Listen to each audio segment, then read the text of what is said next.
So I saw two movies today.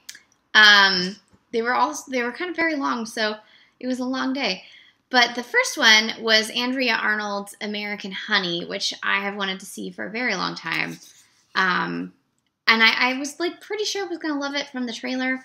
Um, and then I didn't realize how much I was gonna love it. Like I really loved it. Here is a cat. Um, I really, really loved it.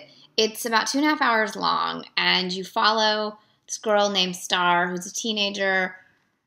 She's in severe poverty. She's trying to take care of her younger siblings. She has an abusive family life. It's all done in a very, I found, nuanced way. I've read several reviews that that accuse Andrea Arnold of poverty porn, and I really don't. Ah, the cat did that. I really don't think that she deals in poverty porn. I don't think that Fish Tank was poverty porn. I don't think that Wasp was poverty porn. I think she's just a very empathetic person that wants to tell these stories, and specifically of women trapped in these stories and this sort of specific nuance of being poor and a woman. And so she meets Shia LaBeouf's character in a parking lot and gets sort of swept away in the charisma of him and decides that she needs to go and maybe get in this job selling magazines, which I'll get to in a second. And it's the heartbreaking scene of her like having to leave her siblings behind, and this is something that sort of haunts her for the rest of the film. It's heartbreaking, and you see flashes of her forgetting about it, but then remembering again.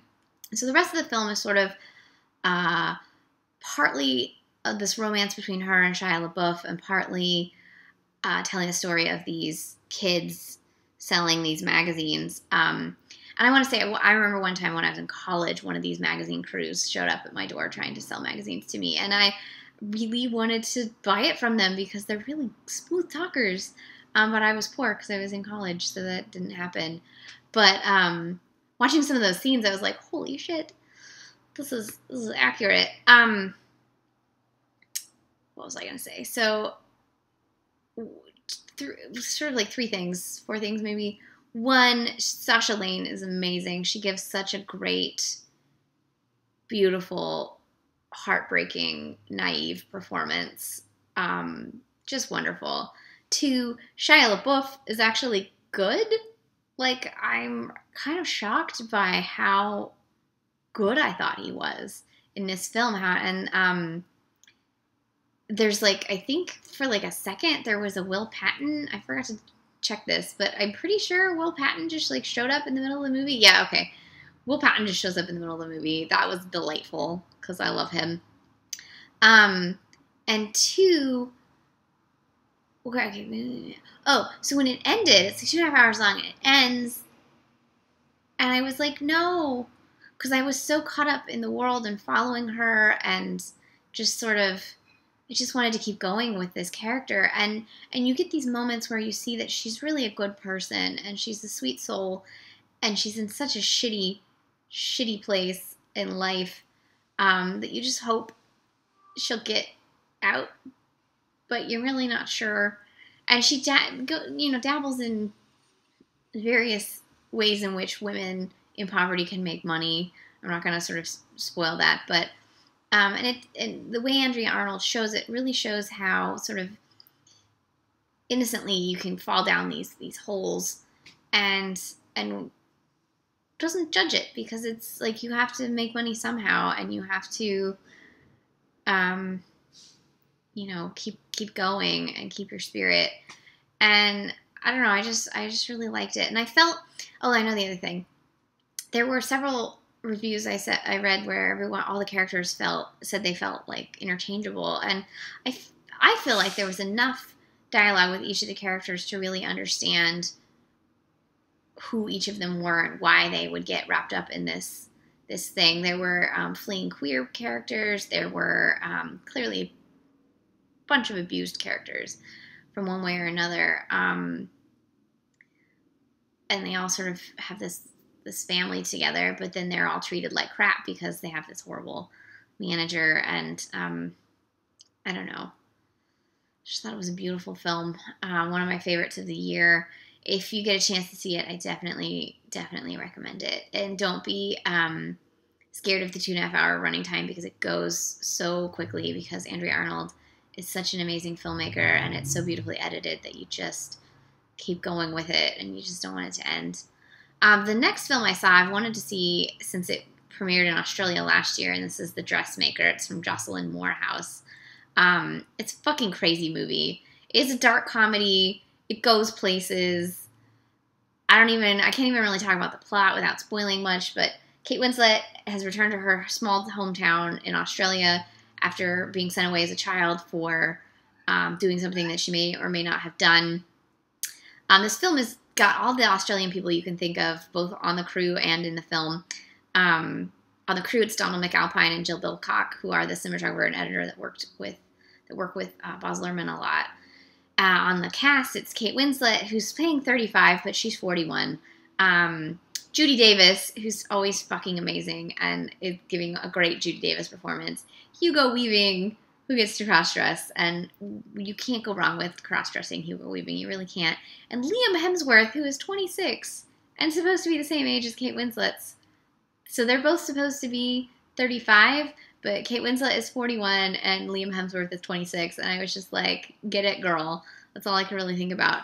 There were a few other characters that I swear I recognized them, but I didn't look up the cast. Let's see. Maybe not. I don't recognize it. Carrie Fox. Okay, yes. Carrie Fox was in there. I totally recognized her, but she was a little heavier and had like crazy hair, and so I was like, is that Carrie Fox? It was. Carrie Fox is always good. But basically they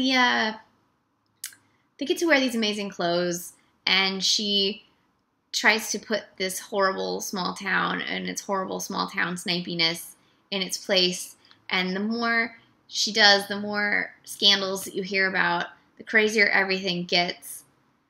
And then the movie just at the end, just all out. I was like, what am I watching? Holy shit. So if you've seen the Italian poster, you get a real gist of what this movie is. Is it a comedy? Is it a drama? Is it based in reality? Probably not. Are the costumes gorgeous? Yes. I hope it qualifies for the Oscars this year, because who was the designer? Let's see.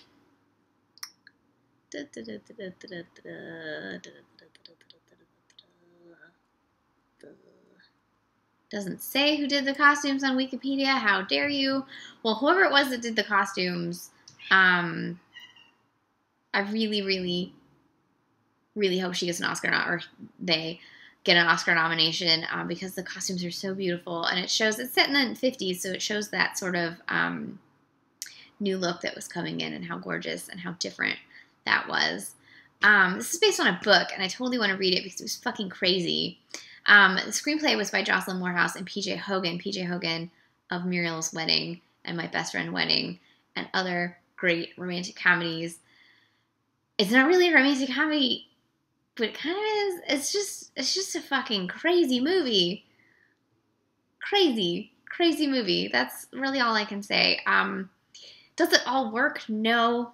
Does the stuff that work really work? Yes. Is it also not based in reality? Or I guess this was the one I earlier said was not based in reality. It's not based in reality.